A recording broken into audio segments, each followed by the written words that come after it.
龙小弟，世淑姑娘，您轻一点，皇上睡着了，别惊扰了圣驾。哎，世淑姑娘，小声点儿。龙小弟，皇上根本不是睡着了，他是喝醉了。啊？皇上喝醉了？哎呦，老奴该死，老奴该死啊！到底是怎么回事啊？我也不知道啊。这皇上一早啊，就写了一道圣旨，交给了索额图索大人，然后就把我们都赶出去了，说是要一个人静一静。我知道了，这儿交给我吧，你去给皇上端一碗醒酒汤来。好，好，好，好。哎呦，这皇上要真伤了龙体，我这罪过可就大了。哎呀，龙小弟，龙小弟，醒醒！老大，你来了，陪朕喝2杯。别喝了，你这以前不酗酒的，现在怎么了？什么都别问了，陪朕喝2杯吧。不许再喝了！看着我，我问你，鄂必齐、隆德多是不是你下旨放他们的？你是皇上啊，你怎么能出尔反尔呢？天子的话，金口玉言，一言九鼎的。是啊，朕是皇上，应该金口玉言，一言九鼎的。你太让我失望了。老大，朕对自己也很失望。朕以为朕亲政了，就可以乾纲独断了，没想到。而且我就不明白了，你是皇上啊，你想做什么就做什么，而且你要杀的都是那些死有余辜的贪官污吏，既不违反大清律例，又顺应民心啊。老大，当皇上哪有那么简单啊？朕现在心里好难受，让朕抱一抱好不好？让朕抱抱。说话不算数，我再也不想理你了。哎，老大，老大，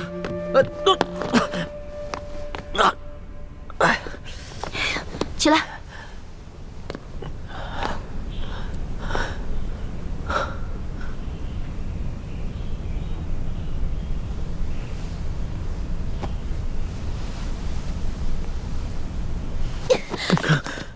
你就是个大骗子，我再也不想理你了。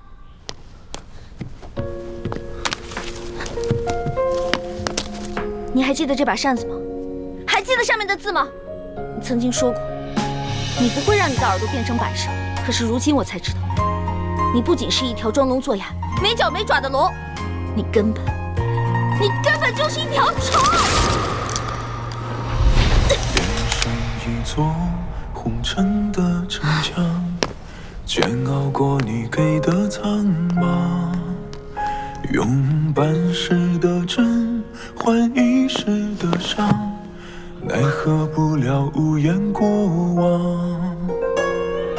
如果真心总喜欢流浪，谁会陪我遥望夕阳？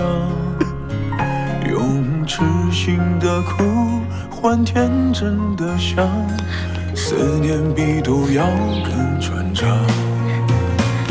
我不能和你在一起，相遇是最痛的别离。如果我不是我，你不是你，其实这就是我要的东西。你要记得曾经答应过我的那些话：消除贵族特权，革除积弊，整顿吏治，让全天下的老百姓都过上好日子。好，我答应你，这个利息我一定还。一言为定。一言为定。盖章。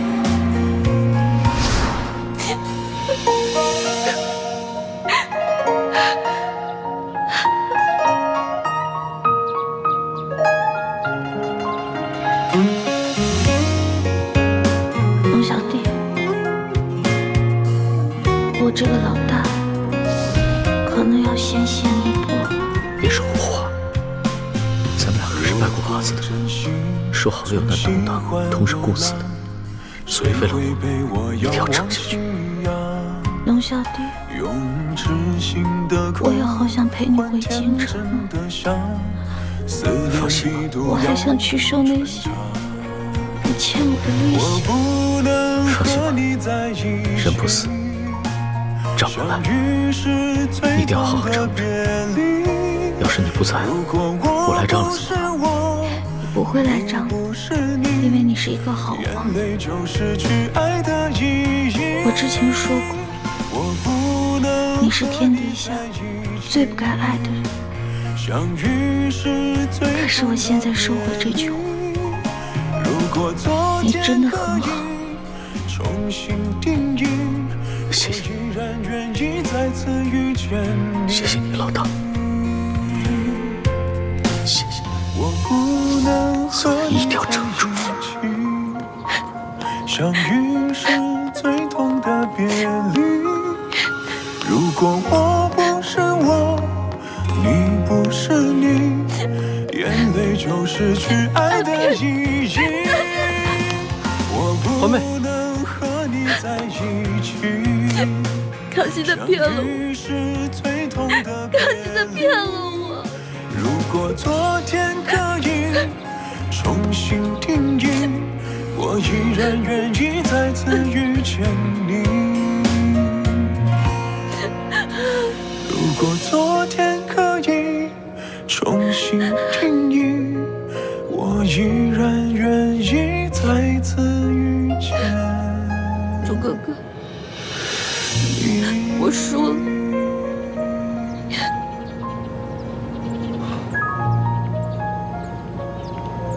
别难过了。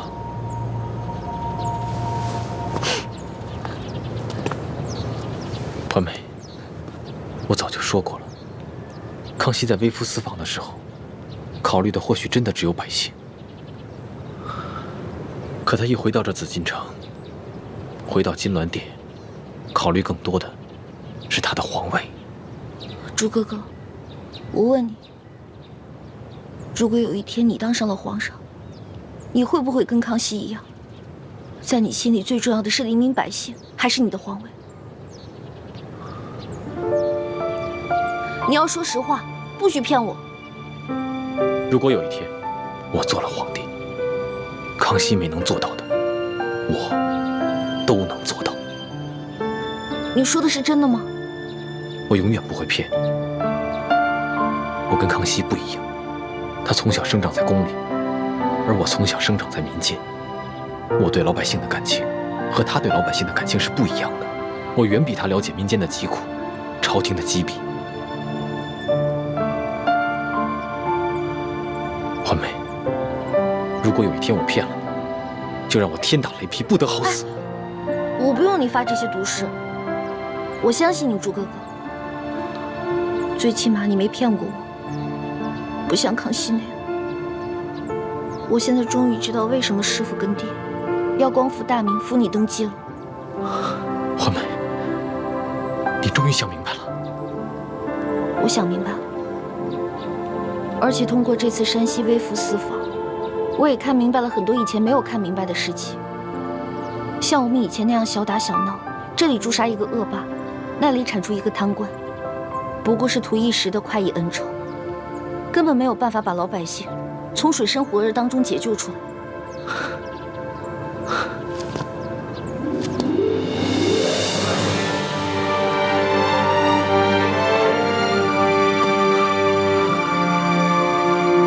环美，我永远不会辜负你对我的期许。我希望你也不要辜负我对你的感情。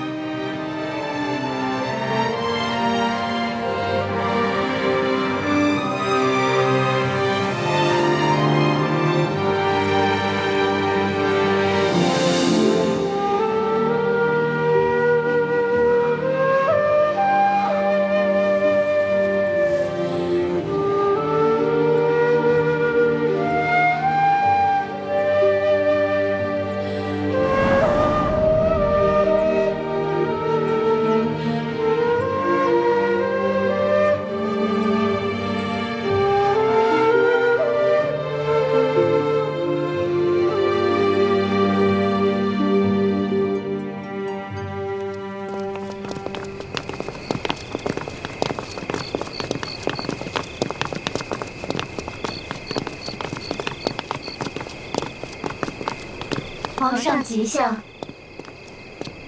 平身吧。是。玉环呢？回皇上，诗书姑娘已经安歇了。你们先退下吧。是。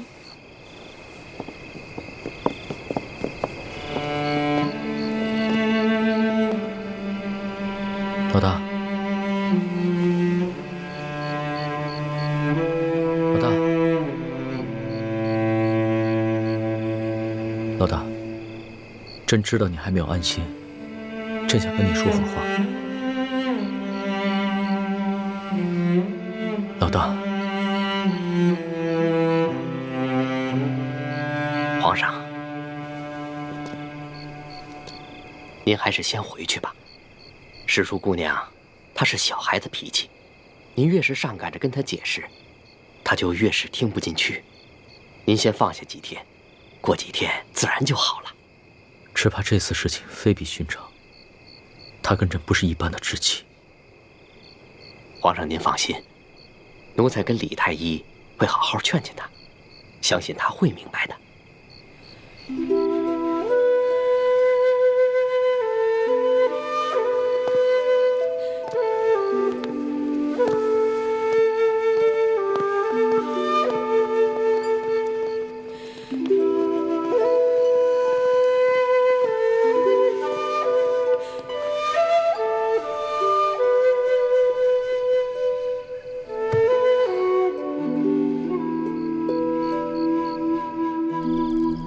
真没想到，康熙会临时改变主意。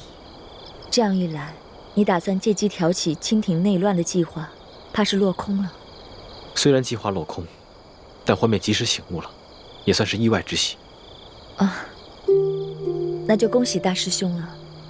这样一来，小师妹就能收回对康熙的心思，一心一意地对待你了。只怕这付出的感情，不是说收回就能收回的。但愿吧。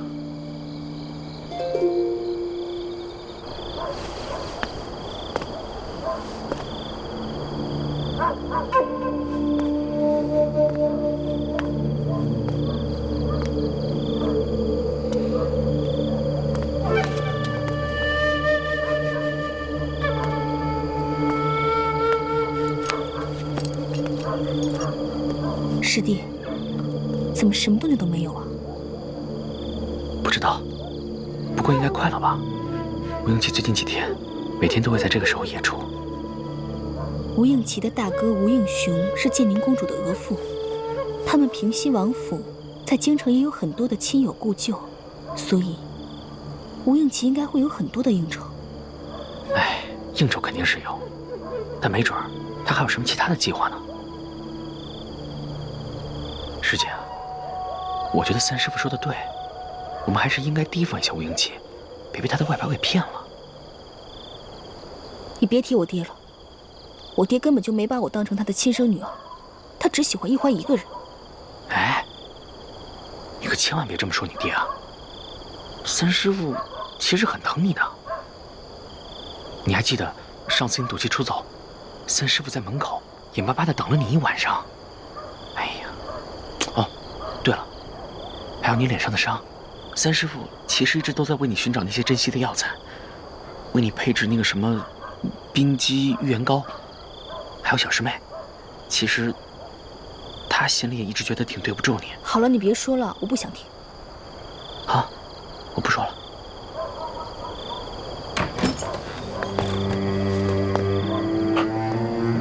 二公子，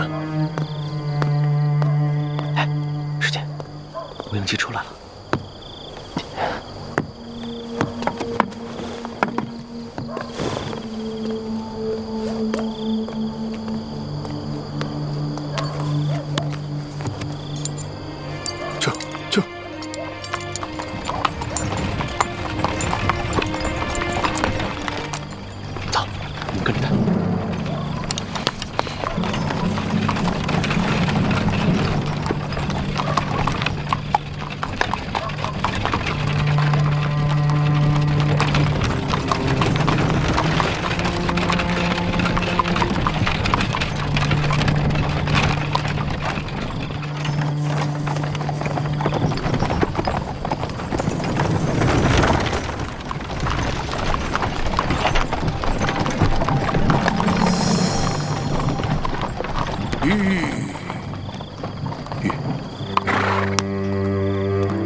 他们到这客栈到底是要做什么？应该是见什么人吧。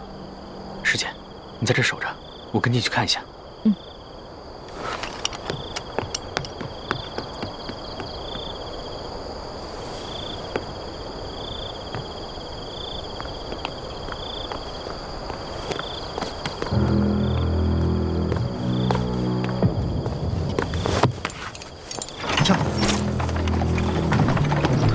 快跟上他们！师弟别急，只有石青红在马车上，吴应奇应该还在客栈里。哎，师姐，你看走眼了，那个驾马车的根本就不是石青红，而是武应奇。他们刚刚在客栈里互相换了装束。难怪石青红今天一直带着竹笠，我这居高临下的看不清他的脸。原来他们在玩障眼法。武应奇如此小心谨慎，只能说明一点，他在干的肯定是一个见不得人的事儿，说不定真的跟金钥匙有关。走。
吴应奇好像是在等什么人。这么晚了，他肯定不是一个人来这里看风景的，必定是在等什么人。师弟，你看，湖中间有一艘大船。想不到吴应奇行事竟然如此小心谨慎，居然将与人约见的地点定在了湖中心的大船上。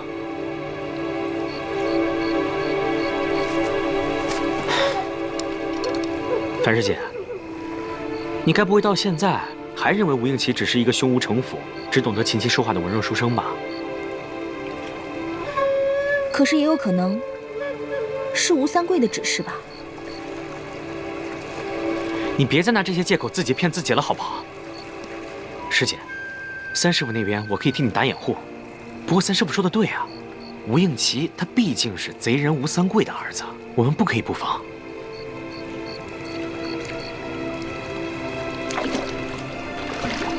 师弟，那现在我们该怎么办啊？放心吧，我有办法。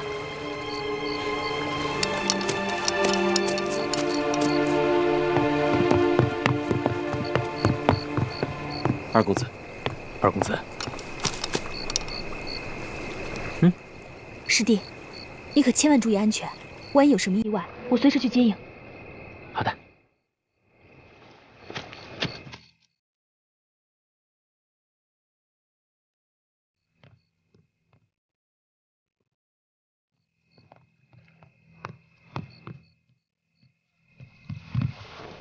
二公子，坐吧。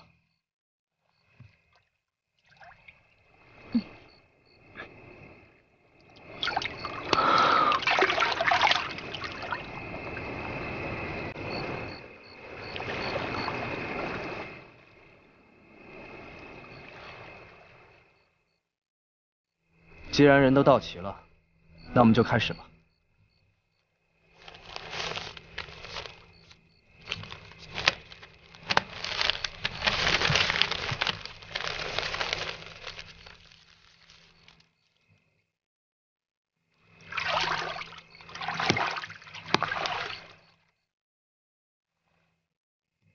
信里的任务，大家都记住了。记住了。既然记住了，知道该怎么办吧？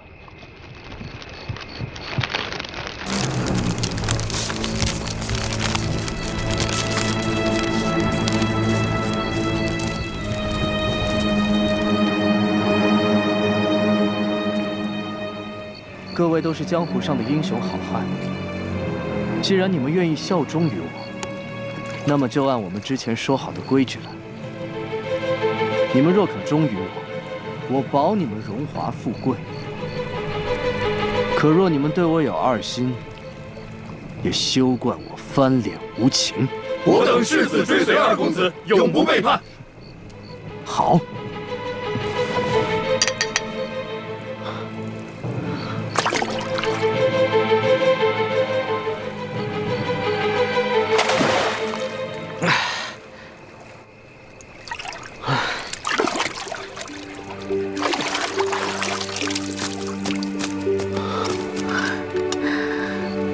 吴应奇约见的都是些什么人？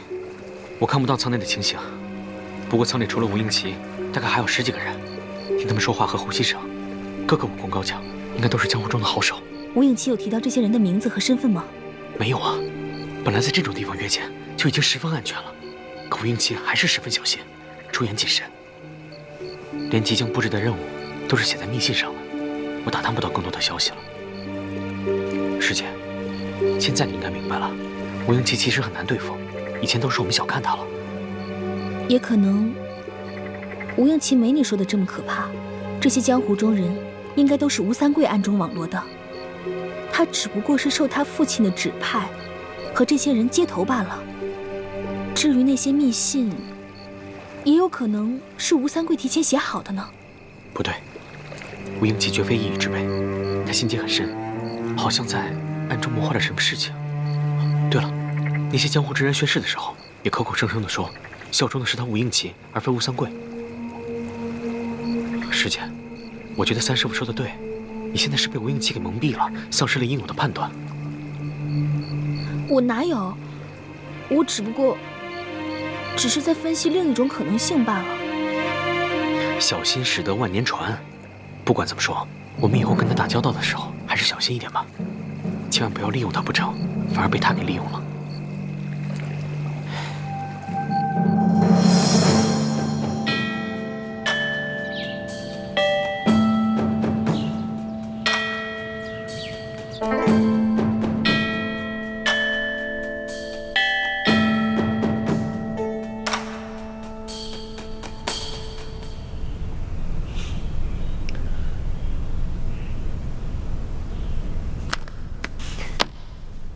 老大，你就别再板着一张脸了，行吗？皇上千万别折煞奴婢了。奴婢啊，跟皇上是尊卑有别，奴婢再也不敢冒充什么老大，冒犯龙威了。朕知道你心里还在生朕的气。没有，奴婢在皇上面前只是一只小蟑螂。哦不，奴婢就是一只小臭臭。只要您龙族一抬啊，就能把奴婢剁个稀巴烂。是吗？那你昨儿个还骂朕是个骗子，不仅是个骗子，还是天底下最大的骗子！你还撕了朕的檀香古扇。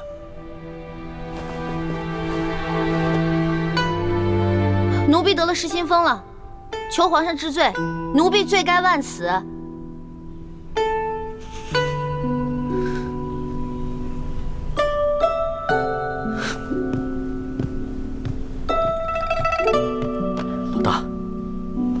老大，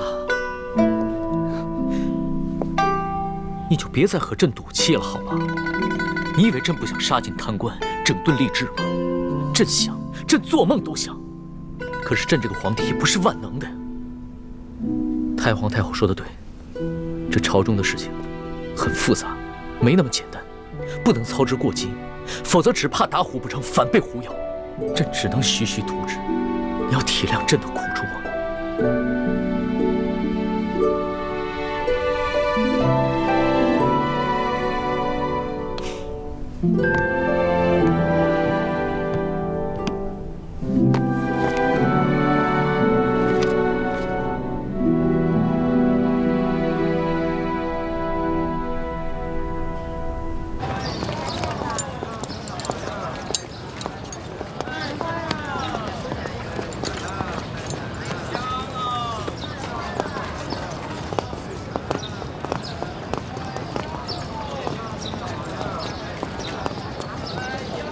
二公子，时候不早了，咱们该赶路了。再等一会儿吧。叶姑娘和叶少侠一定是在京城寻到了亲人，想必不会和我们一起去滇都了。咱们还是赶快赶路好了。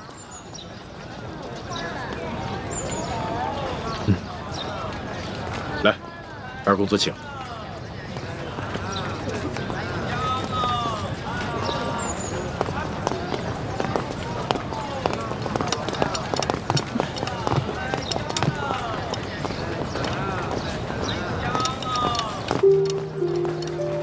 倩影，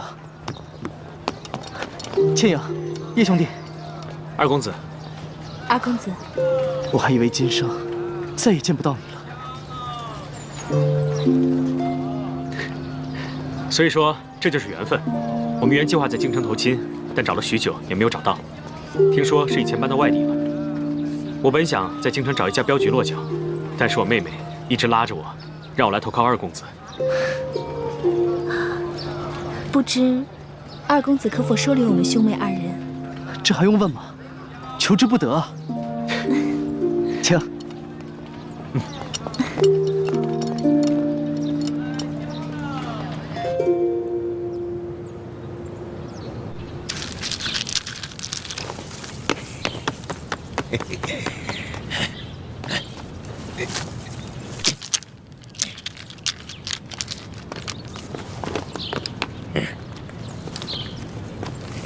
这一纵队向左，这一纵队向右，啊！开始攻城！哈哈哈哈！老爸，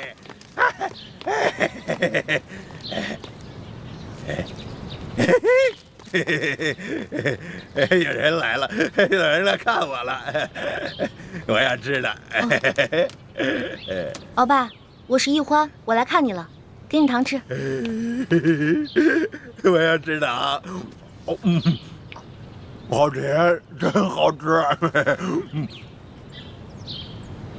玉欢，玉欢是谁啊？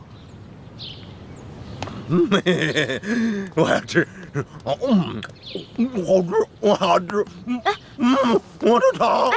老爸，乖，不能再吃了，这个不能再吃了啊，乖，不能吃了。哎，这还有呢，鳌拜，还有呢。鳌拜，你看，这是桂花糕，给你的。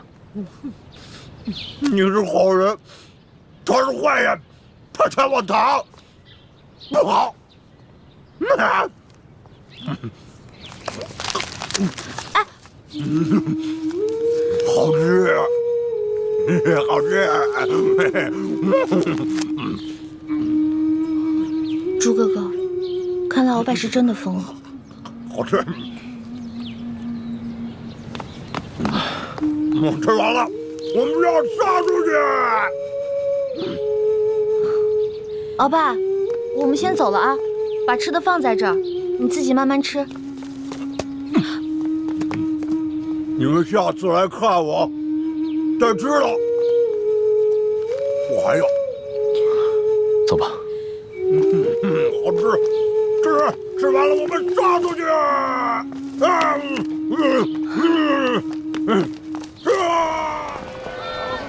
以前呢，我觉得鳌拜很残暴，很可恨。可是他疯了以后，今天又看到他这样，我真的觉得他很可怜。你觉得他可怜，说不定他自己觉得很快乐呢。他这一生，前半辈子替亚勋爵罗一族打天下，后半辈子在朝堂上和其他3个顾命大臣斗得你死我活，未必有现在的日子过得自在。鳌拜这一疯，他手下的情报网络也都瘫痪了，潜伏在咱们明珠谷的奸细也不会再露面了。现在形势很复杂，樊师妹跟叶师弟跟着吴应奇去了云南，继续打探1号金钥匙的下落。希望他们能顺利找到金钥匙，咱们也顺利找到真的铜匣，再找出潜伏在明珠谷的奸细，这样咱们就可以撤出紫禁城了。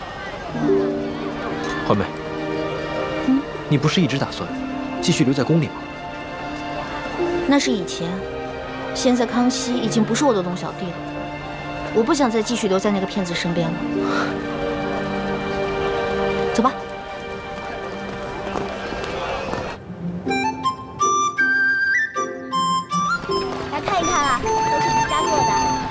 吧？看一下这个。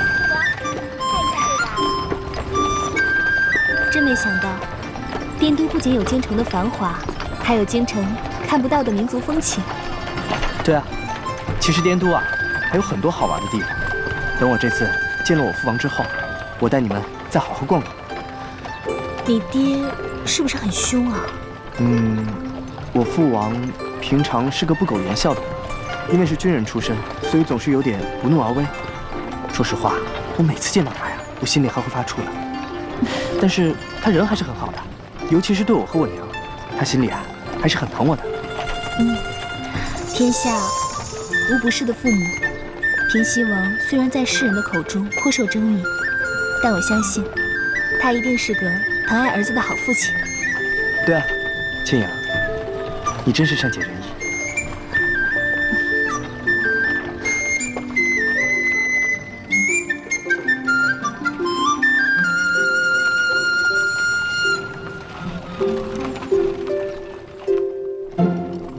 二公子辛苦了。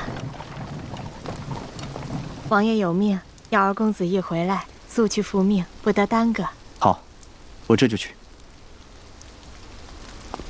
叶兄，倩影，我娘和我喜欢清静，所以自行冠礼之后，我娘就随我搬出了王府。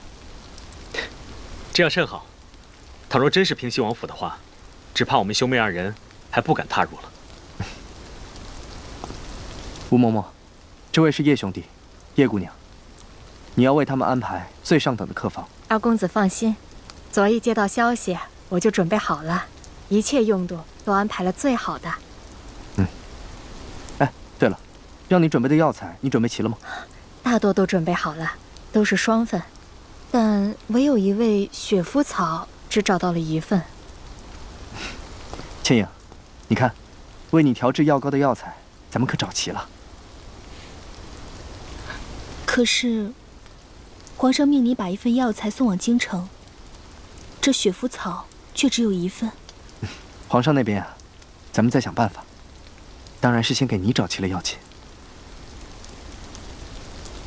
叶兄，倩影，我还有要事，就无暇陪你们先拜见我娘了。你们先到府上安顿，有什么需要的就跟吴嬷嬷讲，等我晚上回来，再给你们接风洗尘。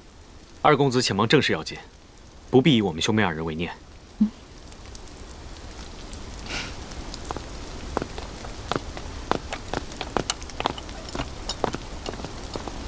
这二公子连衣服都来不及换，看来定是有要事。叶公子，叶姑娘，请。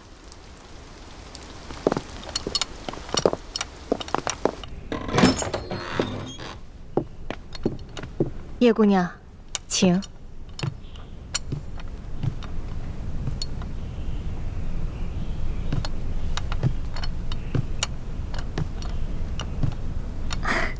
叶姑娘看看，还有什么短缺的？哦，没有了，都挺好的，有劳了。那叶姑娘且先安歇，我再去叶公子房里看看。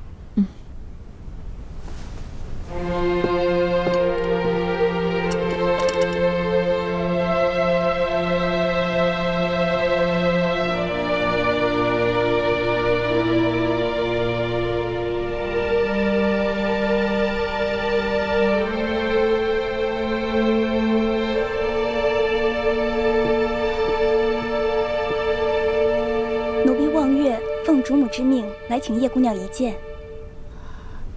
你家主母是？我家主母是平西王侧妃，二公子的娘亲。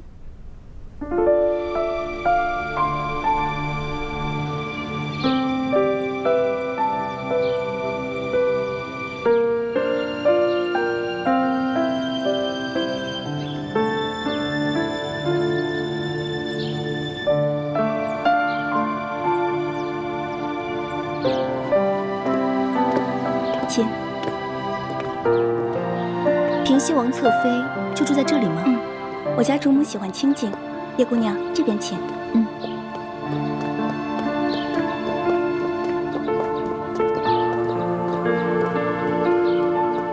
主子，叶姑娘来了。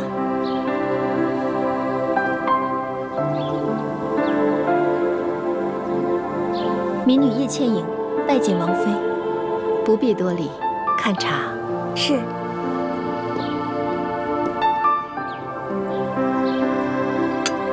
想不到二公子的娘亲如此年轻美貌，优雅端庄。也只有她这样的娘亲，才生得出二公子那样的儿子吧。我琪儿在家书上说，叶姑娘是她新结识的朋友。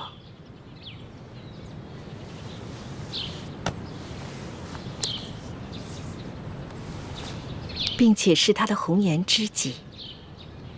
琪儿这一路上遇到了很多惊险，多亏了叶姑娘屡次搭救，我心里好生感激。王妃言重了，二公子吉人自有天相，我不过是略施以援手罢了。叶姑娘，你虽说是江湖儿女，但是性子却温柔和善，落落大方。我一见你，心里就好生欢喜。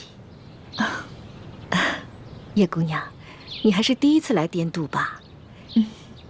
你且安心的在我府上住下，等我琪儿忙完公务，让她带你四下好好逛一逛，好好的领略一下滇都风情。多谢王妃。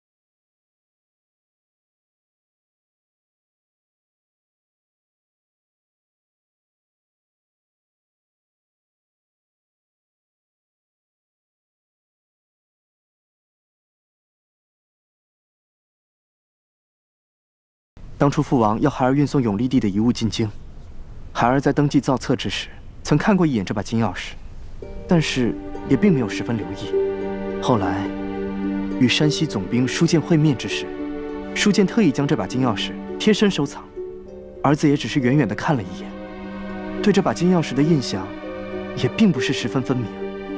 后来父王命密使从舒建那夺回金钥匙，那密使也是直接带走了金钥匙。孩儿也就没有机会再见到，所以您要问孩儿，这把金钥匙是不是当初的那把？孩儿也不敢确定。你这话说的是真的？那这把金钥匙？假的。假的？那真的呢？不知道，下落不明。那父王真是大意失荆州啊！当年绞杀永历帝时，父王就见他镜中带着一把金钥匙。当时我虽怀疑永历帝如此贴身之物必定十分贵重，但我却猜不出它究竟有何用途。所以，当朝廷要父王将永历帝遗物全部押送进京时，就没有将它扣下。父王，您是什么时候知道这把金钥匙的用途的？10多年前，父王绞杀永历帝以后，就已经成为朱明联盟必杀之而后快的第一人。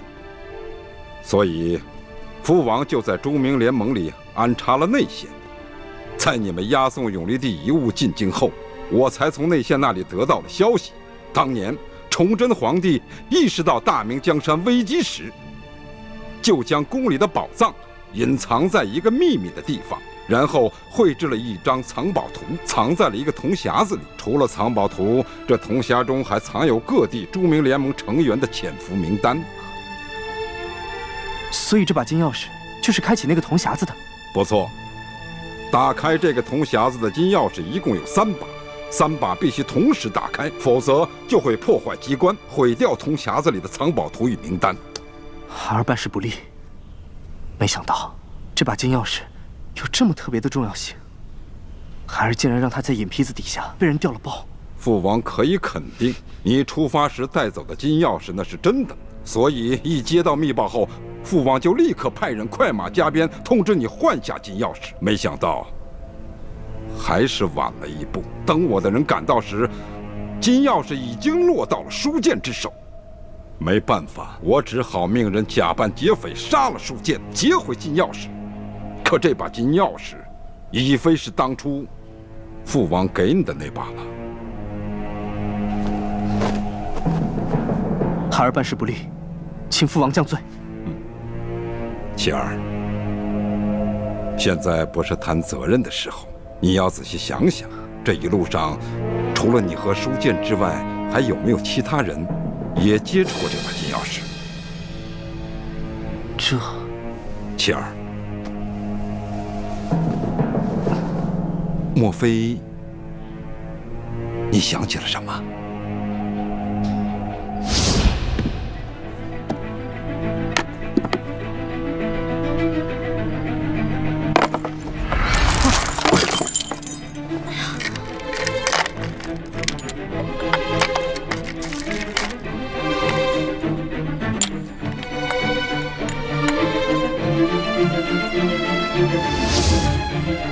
父王，孩儿将押送过程想了又想，实在没发现是哪个环节出了什么问题。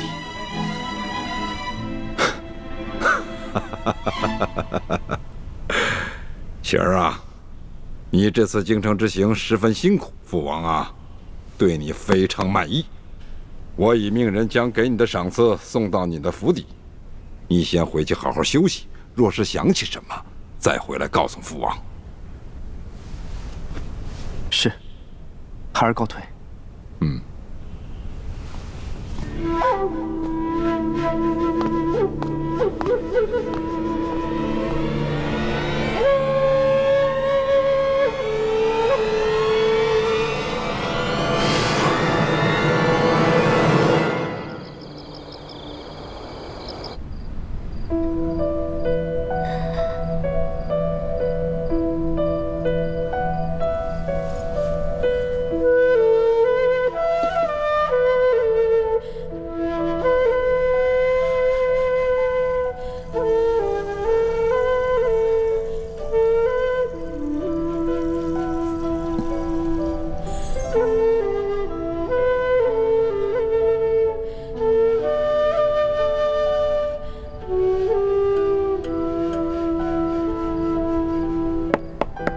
千阳，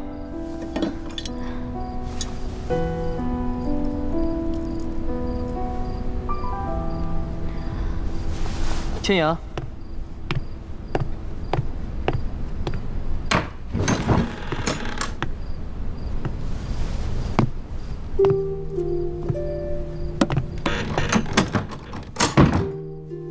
怎么样？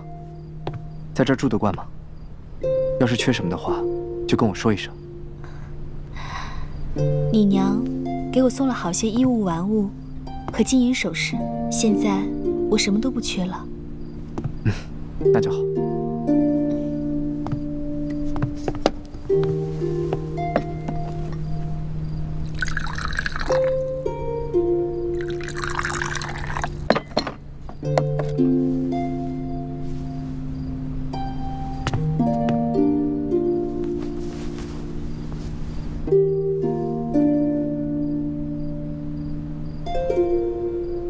二公子，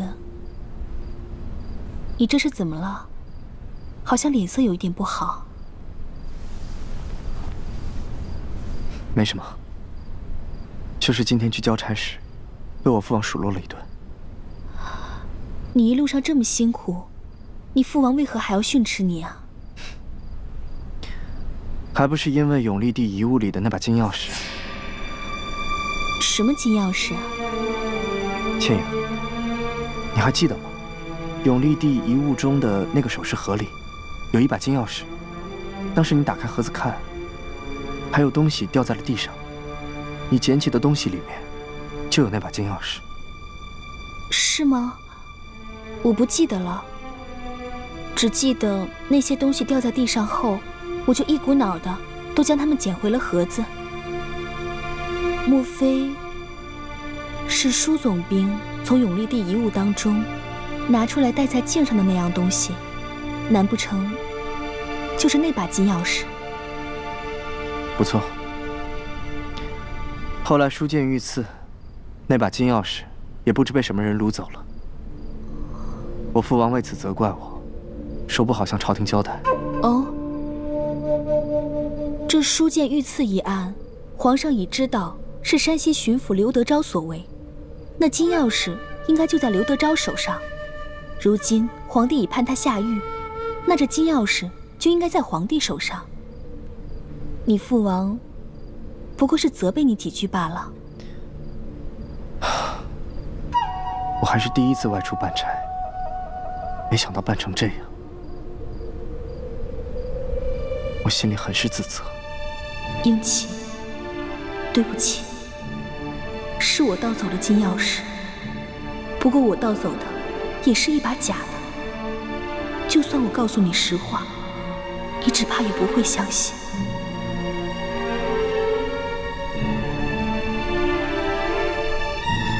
时候不早了，早点歇息吧。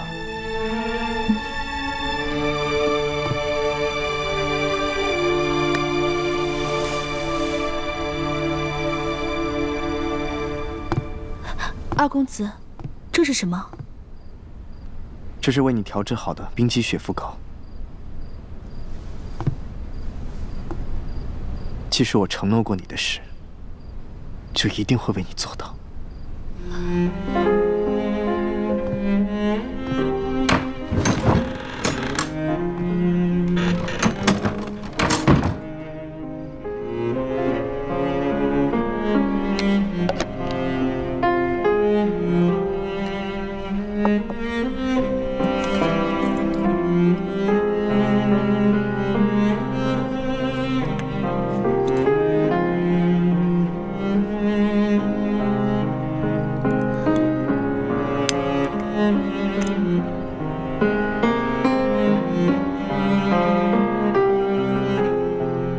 英奇，对不起，对不起。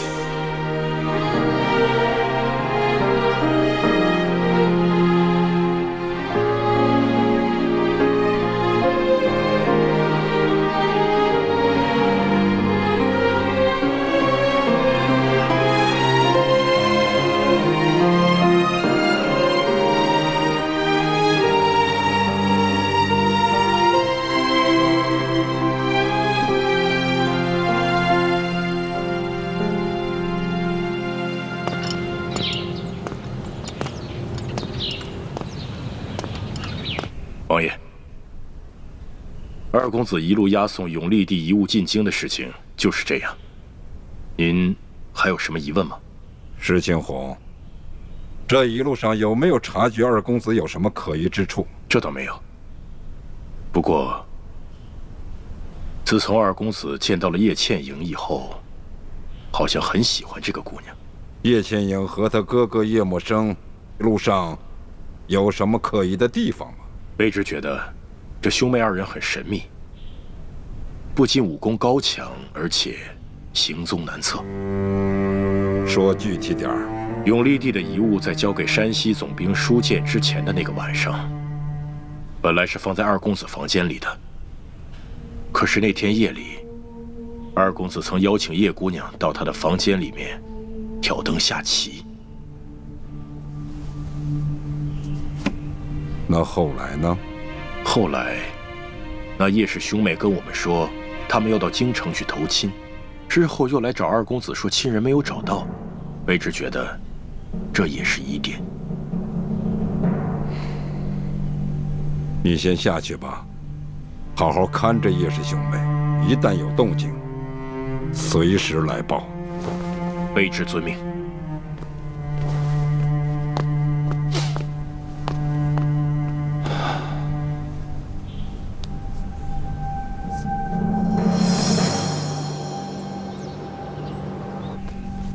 二公子，王爷问我话的情形就是这样。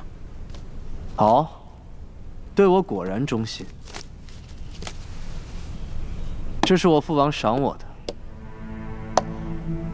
现在，他们都是你的了。这太多了吧？卑职不敢收。怎么？我父王说的话你就听，我说的话你就不听了？卑职不敢。老实啊，自从我父王把你调到我身边，我就知道你是来干什么的。二公子，卑职虽然效忠于王爷，但自从到了二公子身边，从未在王爷面前说过您半句坏话。我知道，要不然你也活不到今天。二公子，这话什么意思？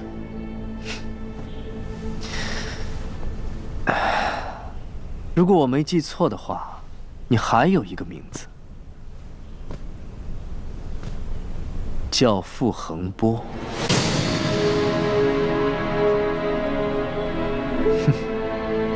你怎么知道？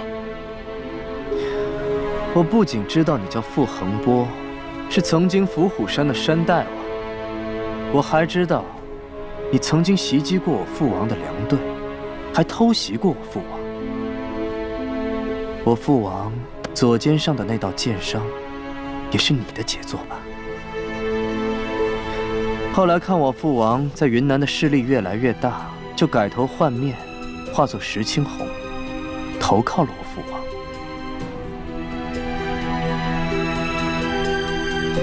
既然你什么都知道，为什么不揭发我？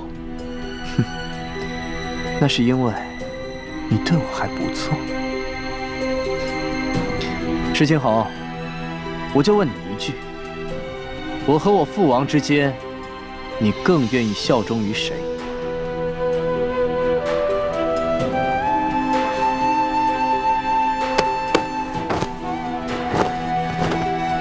卑职更愿意效忠二公子。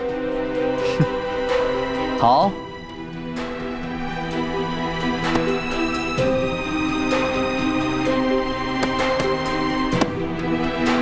那么从今天开始，这个世界上没有傅恒波，只有石青红。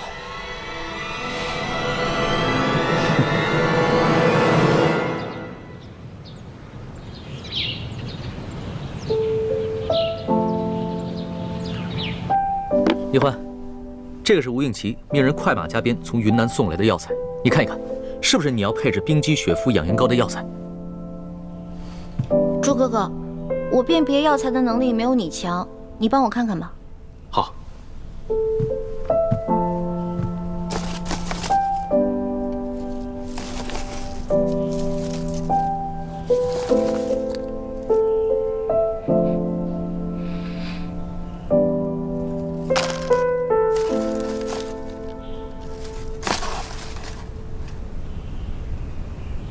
回皇上，这的确是配制冰肌血肤养颜膏所需要的药材，但是独独少了一味最重要的血肤草。那怎么办啊？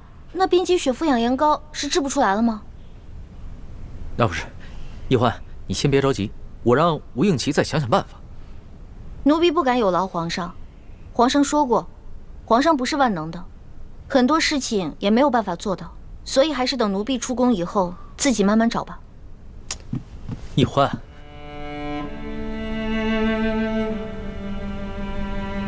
叶欢，你非要这么别扭地跟朕说话吗？皇上，臣妹只是一时没想明白，待臣慢慢开导她吧。李太医，还是你能体谅朕的苦衷。臣自幼在江湖上闯荡，所以比臣妹更了解这世间之事，各有各的因果。这世间之人，各有各的无奈。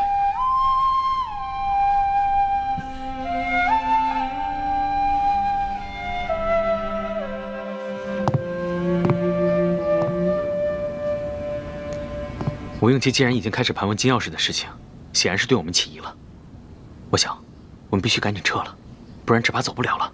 不行，我们的任务还没有完成，不能就这么半途而废。吴应奇虽然对我们有点起疑，但没有说破，反而送了我冰肌血肤膏，这说明他没有任何证据。如果我们就此撤离，反而坐实了他对我们的怀疑。好，那我们就再观察一下看看。不过如果形势不对的话，我们只能放弃任务，先撤离再说。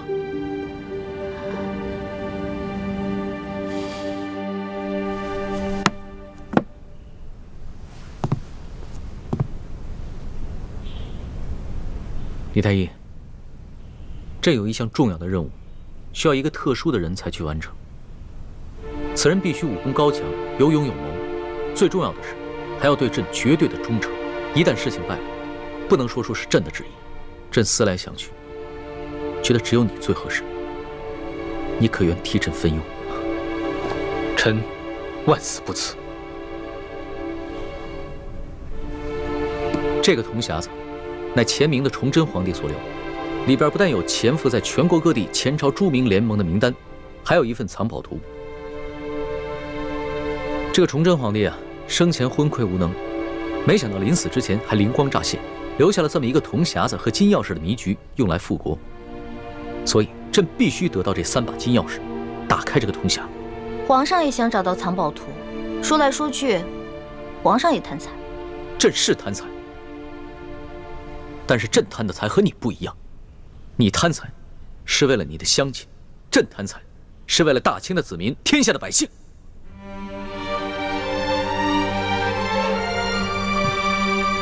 我大清打入京城之时，得到的只是一座空城。紫禁城里和国库的财宝都已经被崇祯皇帝提前转移了。眼下江山初定，天灾人祸不断，我大清国库空虚，朕有许多执政良策，都因为没钱而无法实施。可是鳌拜说过，这3把钥匙，一把在台湾郑经手上，还有一把在前明继王李定国的手上，最后一把在吴三桂手上。想要凑齐这3把钥匙，简直是难上加难。再难也得想办法。只要找到这3把金钥匙，将这些反党一网打尽，那朕就可以安心地处理朝政了。最重要的是，朕修路架桥，治理旱涝灾害，开办善堂，减负利民的钱就有了。现在说的那么好听，谁知道找到藏宝图以后，会拿这些钱真的实行善政，还是拿来跟自己的文武百官、皇亲国戚来奢靡享乐呢？皇上，臣定当倾尽全力，协助皇上找齐3把金钥匙。这3把金钥匙要一把一把的找。眼下李定国行踪不定，郑经远在台湾，只有吴三桂那把最容易得到。皇上的意思是，要臣去一趟平西王府，偷金钥匙。朕是不能下旨要吴三桂交出金钥匙，那样的话他会抵赖说这把金钥匙早在山西的时候就已经被刘德昭的手下给劫走了，所以朕得派人悄悄地去偷，而且这个人还不能是宫里和朝廷里的人。臣明白了，臣不会找宫里的人去做帮手，而是去江湖上招募一些臣以前闯荡江湖时所认识的武林高手，只说是去平西王府劫财，不说是去偷金钥匙。如果成功了，臣便回来复命；如果失败了，臣宁愿一死，也绝不出卖皇上。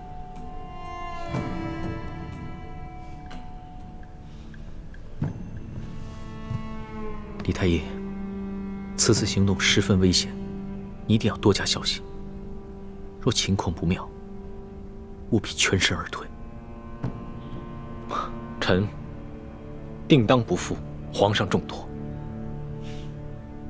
那奴婢也去，正好有个照应。你去做什么呀？你不过就是轻功好，逃命还行。你去了哪是帮你哥哥的忙啊？那根本就是拖后腿。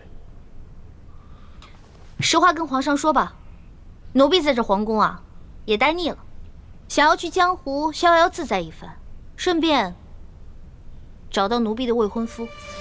离婚！不许去！凭什么？我们有言在先的，我早晚会出皇宫，找到我的未婚夫成亲的。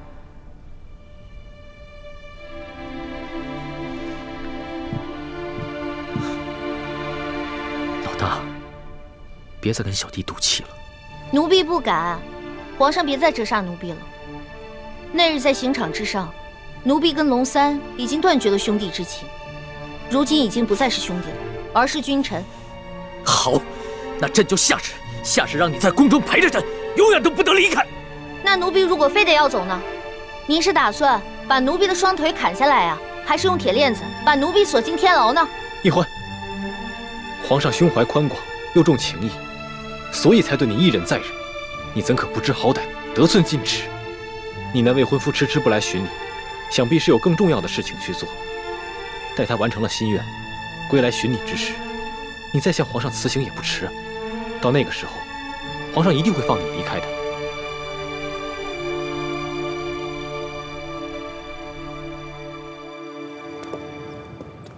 欢梅，不要再跟康熙置气了，这样改变不了什么。眼下我们最重要的任务是要尽快找到真的铜匣，查出内奸。我再借此次盗取金钥匙的任务，彻底激化康熙跟吴三桂的矛盾。我听你的，朱哥哥。对不起，欢梅，我知道这样很委屈你。等我们完成任务，我马上带你离开。朱哥哥，你不用跟我道歉。也许你跟师父都是对的。等光复了大明，你当上了皇上，也许你会是一个比康熙更好的皇上。欢梅，如果真的有那么一天，我一定不会辜负你对我的期望。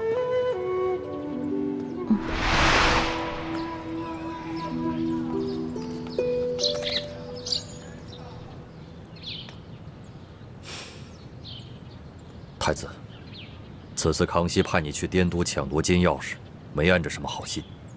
若是成功了，自不必说；若是失败了，他可以把责任推得一干二净，也不至于跟吴三桂闹翻脸。只是康熙万万没有想到，我们正好可以将计就计。等我拿到金钥匙以后，我就交一把假的给他，再向吴三桂透露我们是受了康熙的指使，从而进一步激化康熙跟吴三桂的矛盾。太子此计甚好，只是吴三桂早已知晓金钥匙的秘密，定会妥善收藏，并派重兵把守。你一个人前去，恐难达成任务。我等师长为了确保万无一失，跟你一同前往。若有诸位师长相助，此次去滇都盗取金钥匙，定能事成。可是吴三桂的平西王府机关重重，咱们这些人除了雪衣居士，没有人懂得机关阵法之术，所以没有他的话，此事不行。六师傅去山西追杀裘贵去了，也不知道得手了没有。盗取金钥匙也是当务之急的，我们得赶紧通知雪衣居士，让他杀了裘贵之后，火速赶往滇都，与咱们会合。这事儿就交给我吧。最近我训练了一批信鸽，正好派上用场。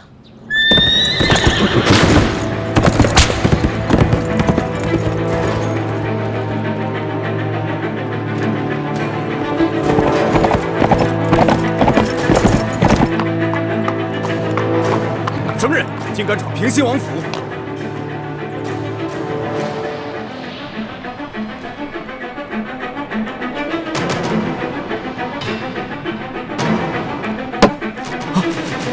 你没想到吧？一路上与你朝夕相处的叶倩影和叶默生都是著名联盟的奸细，他二人根本不是兄妹，而是师姐弟。叶倩影本姓樊，应该叫樊倩影，他爹就是前明御医樊离。他们与你的相遇根本不是巧合，更不是你和一个女人一见钟情的艳遇。父王。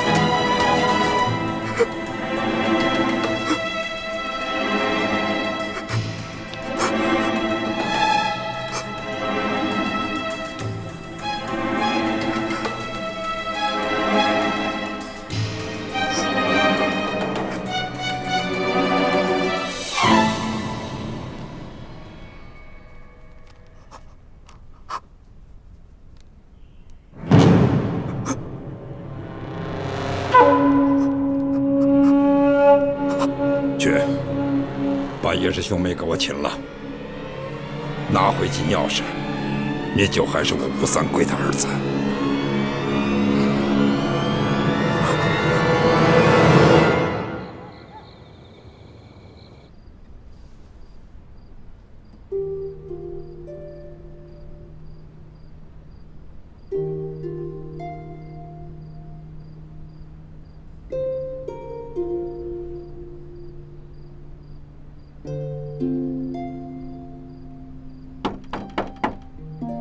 千影，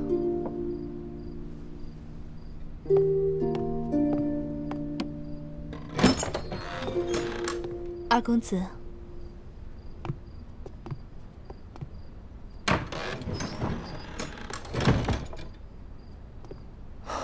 千影，这些日子我一直忙于王府事务，没有抽空陪你。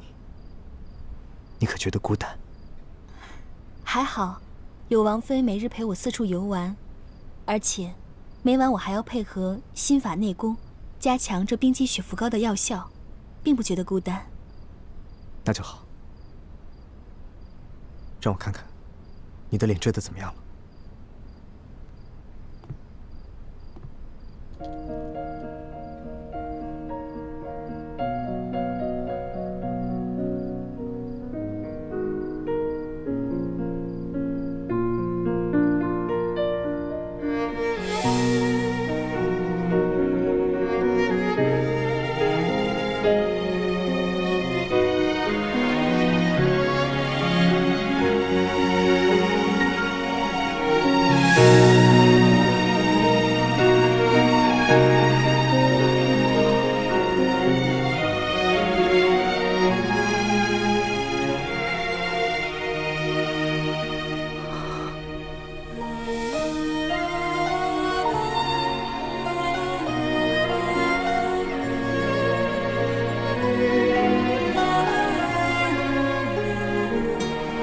你怎么了？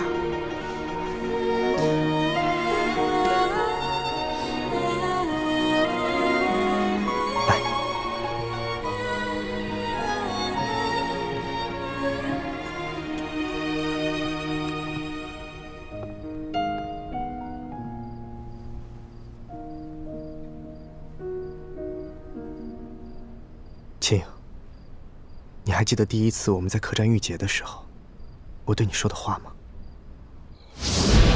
五公子，你别追了，这三更半夜，荒郊野岭的实在是不安全。我不怕，我担心你。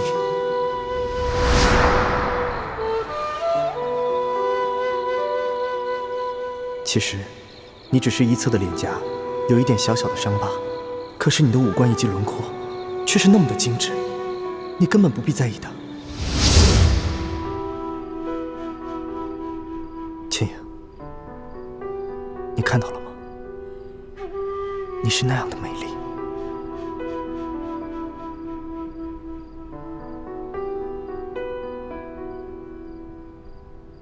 这是我吗？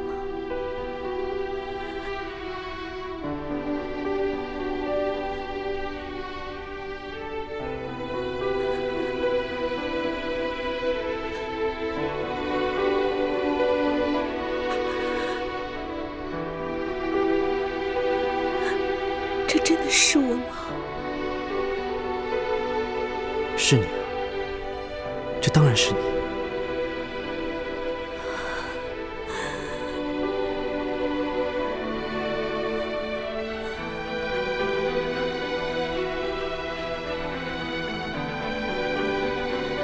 千影，你在我心中本就是一个内外兼修、文武双全的优秀女子。二公子，你还要叫我二公子吗？叫我英气。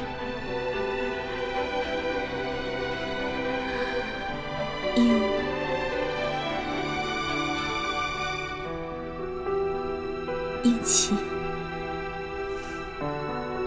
多谢你，你给我的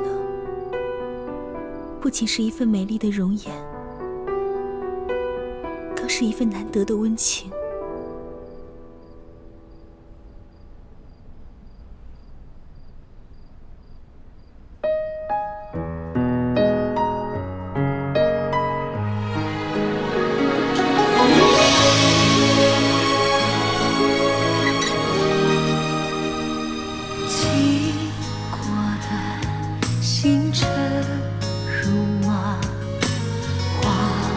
穿雨中的她。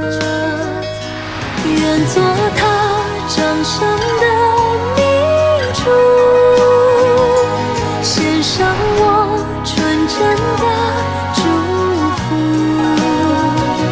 回忆中的路开满花簇，绽放半世的光速。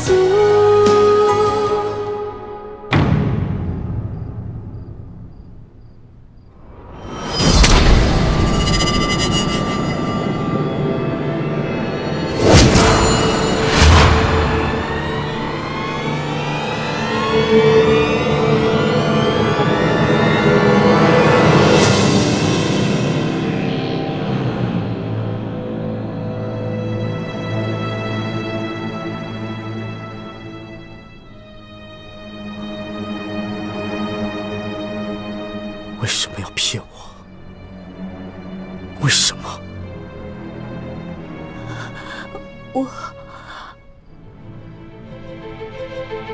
我不知道你在说什么。事到如今，你还想骗我？你们明明就是明珠谷的杀手，你们也不是什么兄妹，而是师姐弟。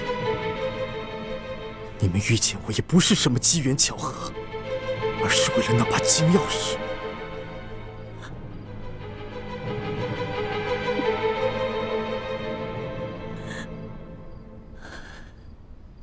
你什么都知道了，该知道的我都知道了，不该知道的，我希望你能告诉我。你还想知道什么？我想知道你接近我除了金钥匙之外，有没有一点点喜欢过我？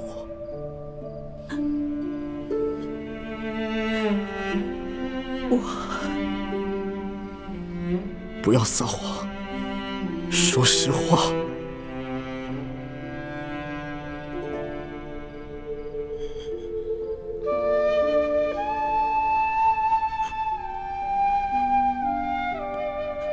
我从来没有喜欢过你。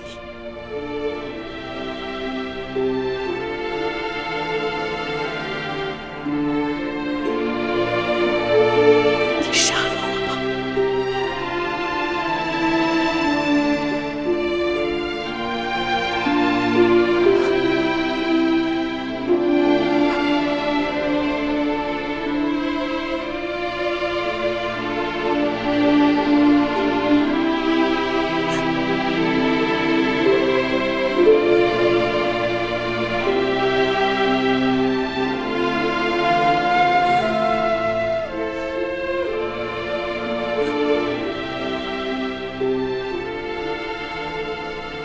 虽然你没有喜欢过我，但我却是真的喜欢你。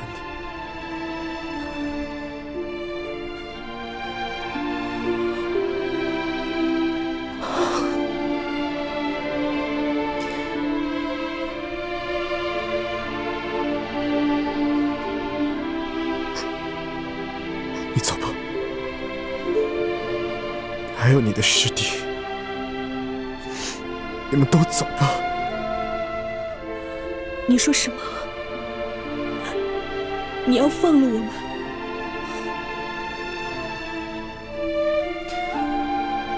我父王已经在府外设下了500禁兵，你们逃不出去了。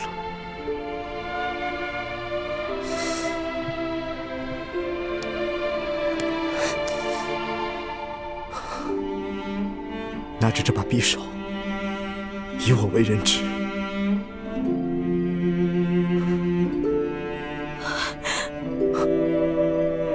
可是，如果我们走了，你怎么向你父王交差？我自有办法。别犹豫了，押着我冲出去。